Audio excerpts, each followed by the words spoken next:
I bought the cheapest one-star reviewed flooring product I could find, and I used it to cover my garage floor. Everyone said I was an idiot for doing it and I would regret it. Today, we'll find out how stupid I really was or weren't.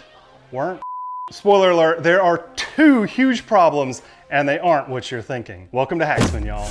When I did my garage overhaul / makeover 3 months ago, I wanted something durable and long lasting, good looking and stylish, and dirt cheap. Because yeah, those things usually go really well together.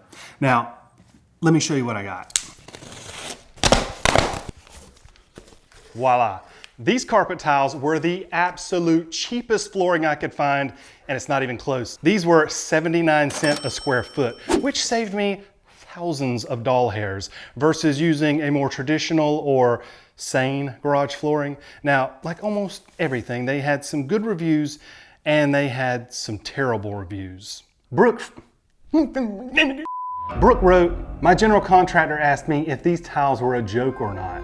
Anonymous says, these were the cheapest carpet tiles we could find and they almost met that expectation." Vicky says, "We were trying to find an economical carpet tile to go into a closet. However, we had no idea it would be paper thin." David says at least one third really, of the tiles were not cut square. Jim says, "I strongly suggest you don't buy it." So, obviously after reading all of that, I decided I'm buying it. Now, right off the bat, when I opened the box, I was shocked at how thin they were.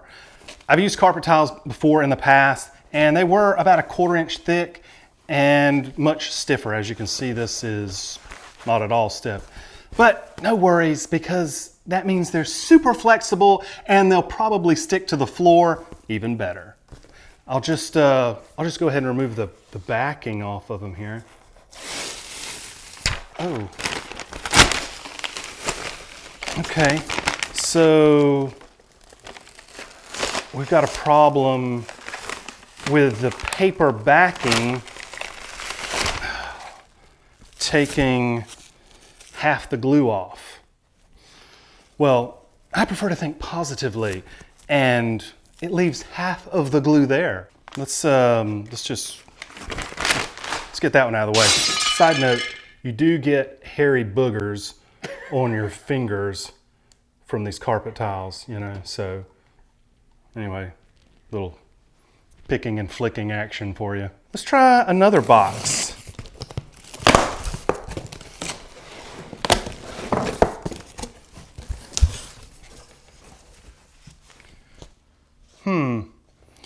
Yes, that could be a problem. Does not look particularly square. Let's put the framing square on it and see. Yeah, definitely not square. And here's another one. Let me pull up another one here just so that we can get a better view of that. Okay, yeah. Yeah, not, holy smoke, look at this. We got a whoop right here, a little whoop, and then a big whoop over here. Not even close to being square. Clearly the factory that makes these has zero quality control. But you know what? Let's go with it. Let's go ahead, let's put them down. Let's see what happens. That's what I said.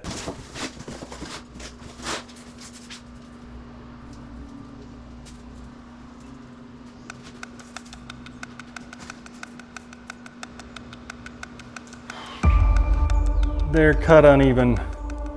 Look at this, check this out. I haven't even started sticking them yet. Here's the black one. I lay the gray one beside it. It's like 1/2 inch almost. Plus, if you look at the edge here, let me just put that there on. It's like they're cutting these with scissors. With their toes. Oh, no.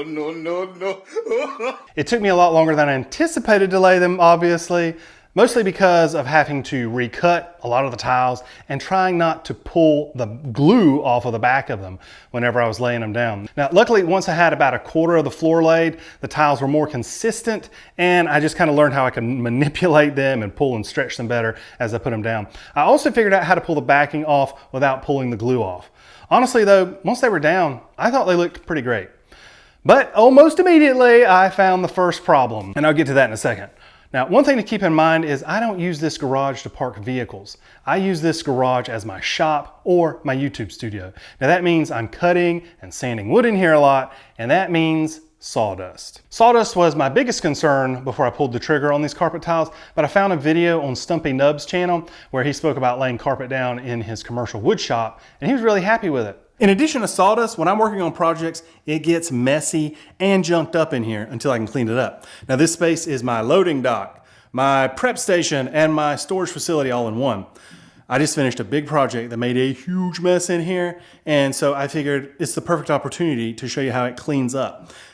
I even have what's left of a pallet of mortar and cement in here, and I have no idea what's under that, but almost certainly it's messy. But I figured you'll be able to see in almost real time how well this cleans up or doesn't.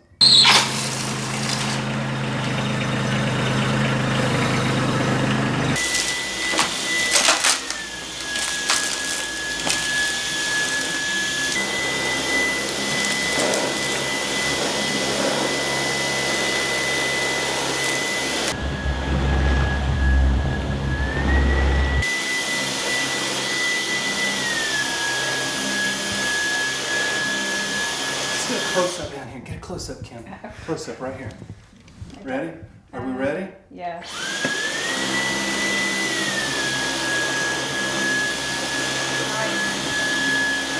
Move this out of the way. Here is the real mess.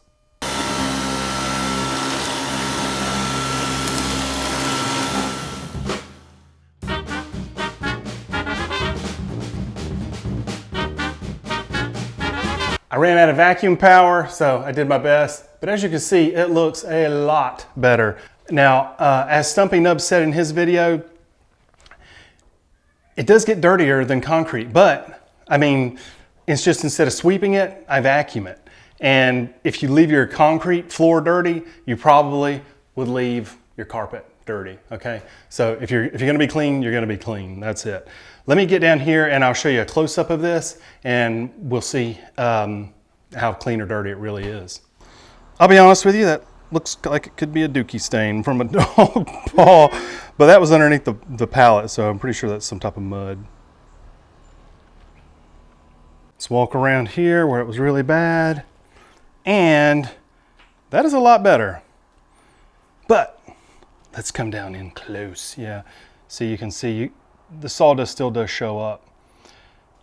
And that could be partly because I just didn't vacuum it well enough, but it doesn't show up there, but it does there. So if it isn't the sawdust that's a big problem, what is it?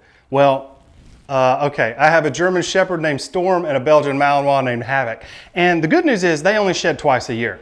The first 6 months of the year and the last 6 months of the year. Now, this carpet is a magnet for dog hair, and they walk through here a lot. It's just something I just didn't give it any thought to. The fur doesn't really show up that bad on the gray tiles. You being quiet over here? The fur doesn't show up that bad on the gray tiles, but honestly, I had a huge brain fart whenever I chose the black carpet. I was just thinking garage, so checkerboard, and automatically went with black and gray. If I were to do it again, I would just go with either the same shade of gray that I've got here because nothing really shows up on it, or I would go with a dark gray and a light gray. Look at the fur going everywhere. Look at it. Look at it. You filthy animal. You're the real culprit of the fur. If dog hair on black carpet is the #1 problem I've had, what is the second big problem? Well, I've gotten a few glue drips on it, but I was able to scrape those up for the most part.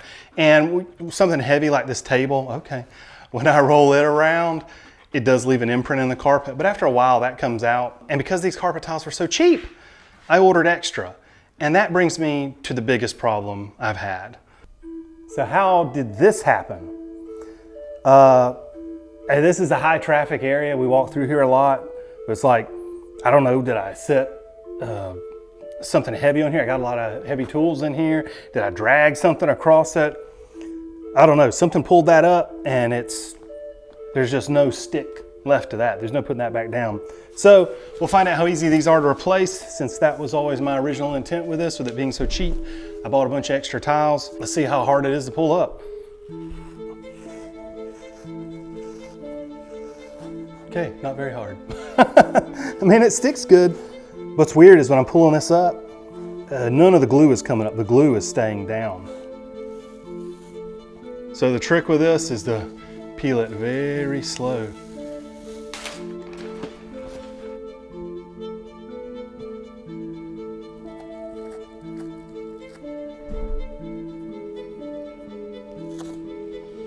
Because they are so thin, you can kind of stretch them a little bit, which I don't know how that'll affect long term.